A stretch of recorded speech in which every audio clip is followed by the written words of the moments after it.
పులివెందుల నియోజకవర్గం వేముల కొత్తపల్లి గ్రామంలో దారుణం జరిగింది.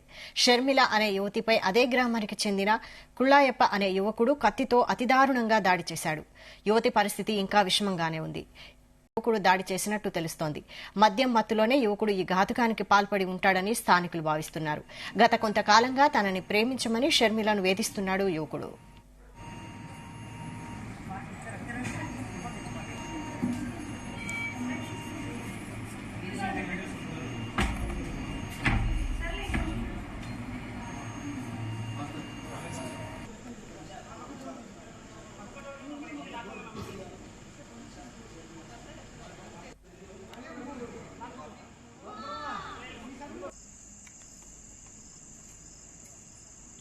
ఇదే అంశంపై మరిన్ని డీటెయిల్స్ మా ప్రతినిధి రామచంద్ర అందిస్తారు. Ramachandra, good morning Vaishali. అయితే గత రాత్రి పులివెందల్లో ఏదైతే ప్రేమోన్మాది దాడికి బలైందో షర్మిల, ఆమె పరిస్థితి ఇంకా విషమంగా ఉందని చెప్పి వైద్యులు చెప్తున్నారు. ఆమె వెంటిలేటర్ మీద పెట్టి అలాగే అబ్జర్వేషన్ లో పెట్టామని చెప్పి కూడా ఐసీయూలో ఉందని చెప్పి చెప్తున్నారు. అయితే మరోవైపు దాడి చేసినటువంటి యువకుడు కులాయప్ప కోసం పోలీసులు గాలింపు చర్యలు అయితే చేపట్టారు.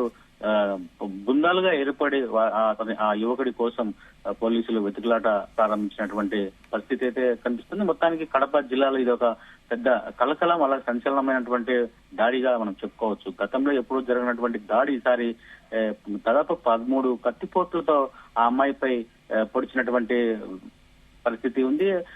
మద్యం మత్తులోనే ఈ ఘాతుకానికి కులాయప్ప పాల్పడినట్లుగా చెబుతున్నారు. మరి గతంలో కూడా ప్రేమించాలంటూ కూడా వేధించినటువంటి కులాయప్ప ఈ ఒక్కసారిగా ఇంట్లో ఆ అమ్మాయి ఇంట్లో ఎవరు లేని సమయం చూసుకుని మరి వెళ్లి ఆ అమ్మాయిపై విచక్షణ రహితంగా 13 కత్తిపోట్లు పొడిచి ఆ అమ్మాయిని చంపడానికి ప్రయత్నించినటువంటి పరిస్థితి. అయితే అయినా కూడా అన్ని కత్తిపోట్లు అమ్మాయిపై ఒంటిపై పడ్డా కూడా అమ్మాయి కూడా ఊపిరితో ఉండడం, అలాగే అక్కడ స్థానికంగా ఊర్లో ఉన్న వాళ్ళందరూ కూడా కుటావుటిన ప్రభుత్వ ఆసుపత్రికి తీసుకెళ్లడం, పులివెందులకు అక్కడ వైద్యం అందించడం కూడా ఇప్పటికీ ఆ అమ్మాయి ఇంకా ఆసుపత్రిలోనే ఉంది. అయితే 24 గంటలు గడిస్తే గానీ ఏమి చెప్పలేమని చెప్పి కూడా వైద్యులు చెప్తున్నారు. ఇంకా విషమంగానే ఉందని చెప్పుకోవచ్చు షర్మిల ఆరోగ్యము. అయితే ఈ కులాయప్ప ఇంత ఘాతుకానికి పాల్పడ్డాన్ని మాత్రం ప్రతి ఒక్కరు తల్లిదండ్రులు, అమ్మాయిలు ఉన్నటువంటి తల్లిదండ్రులు అందరూ కూడా ఖండిస్తున్నటువంటి పరిస్థితి ఉంది.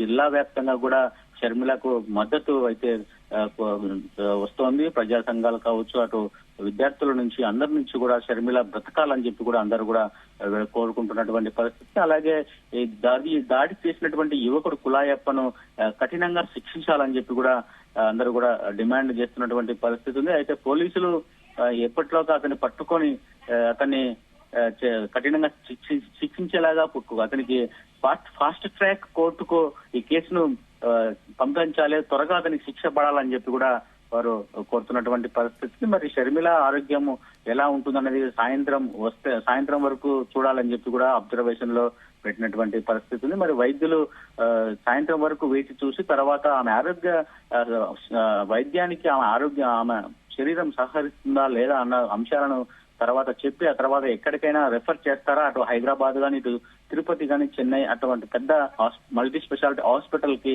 ఏమైనా రెఫర్ చేస్తారా అన్నది కూడా చూడాల్సింది. మరి ఈరోజు సాయంత్రం వరకు రాత్రి వరకు వెయిట్ చేస్తే తప్ప షర్మిల ఆరోగ్యం గురించి కూడా ఒక అప్డేట్ బులెటిన్ వచ్చే అవకాశాలు లేవు. మరి ఆ అమ్మాయి బ్రతుకుతుందా లేదా అనేది కూడా సందేహం వ్యక్తం చేస్తున్నటువంటి పరిస్థితి ఉంది. వైద్యులు ఆమెకు కావాల్సినటువంటి వైద్యాన్ని మాత్రం ఎప్పటికప్పుడు చూస్తున్నాం. అలాగే ఇప్పటికీ షర్మిల ఒక ప్రైవేట్ హాస్పిటల్లోనే చికిత్స పొందుతోందని చెప్పి చెప్తున్నారు. మరి పోలీసులు కూడా ఈ రోజు అమ్మాయి మరణ వాంగ్మూలం కూడా తీసుకుంటారు అని చెప్పి కూడా తెలుస్తోంది. వెంటనే ఈ కేసును చాలా ప్రతిష్టాత్మకంగా తీసుకొని పోలీసులు కూడా కులాయప్ప అనే వ్యక్తిని యువకుడిని పట్టుకోవాలని చెప్పి కూడా అందరూ కోరుతున్నటువంటి పరిస్థితి. అయితే ఇదే అంశం అటు హోంమంత్రి దృష్టికి అలాగే సీఎం నారా చంద్రబాబు నాయుడు దృష్టికి కూడా వెళ్ళినట్లుగా తెలుస్తుంది. పోలీసులు కూడా ఆదేశించినట్లుగా తెలుస్తోంది.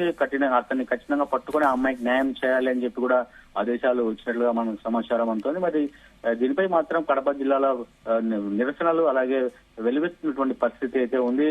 ఇంకా ఎంతమంది అమ్మాయిలు బలి కావాలి ఇటువంటి ప్రేమోన్మాది దాడులకు అని చెప్పి కూడా ప్రశ్నిస్తున్నటువంటి పరిస్థితి. అయితే పోలీసులు ఒక్కసారి జరిగినటువంటి విషయాలను మరొకసారి జరగకుండా రిపీట్ కాకుండా ఉంటే బాగుంటుంది. అలాగే అలా కావాలంటే ఖచ్చితంగా ఒక్కసారి ఎప్పుడైనా అతని మీద కంప్లైంట్ ఇచ్చి ఉంటే అతనికి సరైన శిక్ష లేదా అతనికి భయం పెట్టి ఉంటే, పోలీసుల భయం ఉంటే కూడా అతను చేసిండేవాడు కాదని చెప్పి కూడా విమర్శలు అలాగే వ్యాఖ్యలు వస్తున్నటువంటి పరిస్థితి ఉంది. మరి షర్మిల త్వరగా కోలుకొని ఆమె బతికి బయట పడాలని చెప్పి కూడా అందరూ జిల్లా వ్యాప్తంగా కూడా కోరుకుంటున్నటువంటి పరిస్థితి ఉంది. అయితే ఇటువంటి దాడులకు ఇంకోసారి ఎవరి మీద కూడా, అమ్మాయిల మీద ఇటువంటి దాడులు ఎవరి మీద జరగకుండా ఉండాలని చెప్పి కూడా అందరూ కోరుతున్నటువంటి వైనం అయితే కనిపిస్తోంది Vaishali. Right, thank you Ramachandra.